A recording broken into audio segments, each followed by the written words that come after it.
Assalamu alaikum. My question is for Mr. Yusuf. I have a Christian friend and we always have discussions on Islam and Christianity, and whenever we have a discussion on the Bible, she always tells me that if you say the Bible has been changed by people and is not the exact true word, then how come I get so much of peace when I read the Bible? She says that when she reads it, she feels closer to God. How do I counter this question? Bismillah, alhamdulillah, wa salatu wa salam. I don't know if I'm in the right place to tell you this or not. We got a lot of fans here that like the idea of having debates with people. We got a lot of Ahmadiyyat fans, and we love him very much. And Dr. Zakir Naik's fans are here. I'm in the heart of that. So what I say may not go over real well, but I have to tell you something. I'm not a big fan of debating with the people over the Bible. You can debate with them about a lot of things. What do you believe about God? I'm right here. Come on, let's debate all day long. But when you start to criticize the Bible, you got a problem. You got a real big problem, because the very beginning of this book right here, when it tells you, ذَلِكَ الْكِتَابُ لَا رَيْبَ فِيهِ, there's no doubt in this book, it's a source of hidayah for those that have taqwa for Allah. And then it continues to tell you, but it's only going to be for those that have the taqwa for Allah. Then they have to believe in the ghaib, the unseen. They have to establish regular worship. They have to pay their zakah. Then they have to believe that this is coming down to Muhammad and Sallallahu, and they have to believe in the book that came before. Then at the end of the same surah, it's telling you that these people, they say, those that are on the right belief, we believe in Allah, وَمَلَائِكَتِهِ وَكُتُبِهِ وَرُسُلِهِ. And that kutubihi means his books, or book. And you have to understand that the Bible really was from Allah. So if I criticize even maybe one or two words are still there from Allah, I would be criticizing Allah's word. It's not a good idea. I don't see that as being a good challenge to attack it, because a lot of what I understand today, I got from the Bible. And I found clarification and confirmation in the Quran. In fact, I continued my studies of the Bible in the Greek and in the Hebrew for 2.5 more years after I was a Muslim. I didn't stop until I completed my degree in it, because I just had something inside of me knowing that there's something here. And it finally came to me, and then I was able to put the Bible down and relax.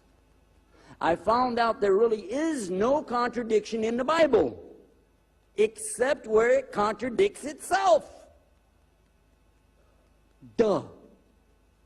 And when I realized that, I said, then the only way I'm going to understand the Bible is to go to the book without the contradiction. And it says in here about the unbelievers, haven't they considered if it was from other than Allah, they'll find within it many contradictions. Go ahead, find one. Go ahead. There's a clear contradiction here. I want you to listen real close to this contradiction. God is not a man. God is not the son of man. You hear that? Now that sounds like I'm reading out of Surah Ikhlas, doesn't it? Huh? Lam yalid wa lam yulad. It sounds like that, doesn't it? God is not a man, and God is not the son of man. That's in the Bible. That's in Numbers chapter 23, verse 19. I know you want to write that down for your Christian friend.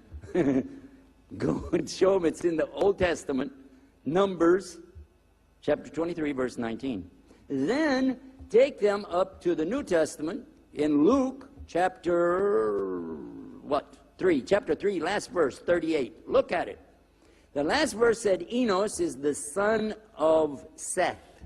And Seth, which was a brother to Cain and Abel, Seth is the son of Adam, and Adam is the son of God.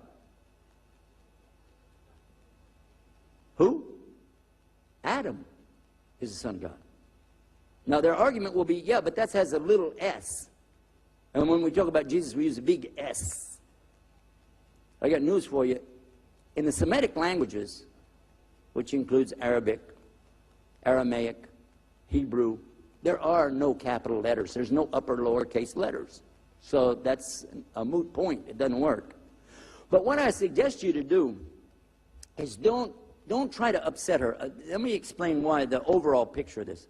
If I'm going to debate with them, and I finally convince them the Bible is not from God, if I did, well, I already give you the argument the other side, but if I said, okay, now what do you think? She said, I'll never pick it up again. I will never go to the Bible to find any peace again. I'm never going to do it. I'm totally away from it.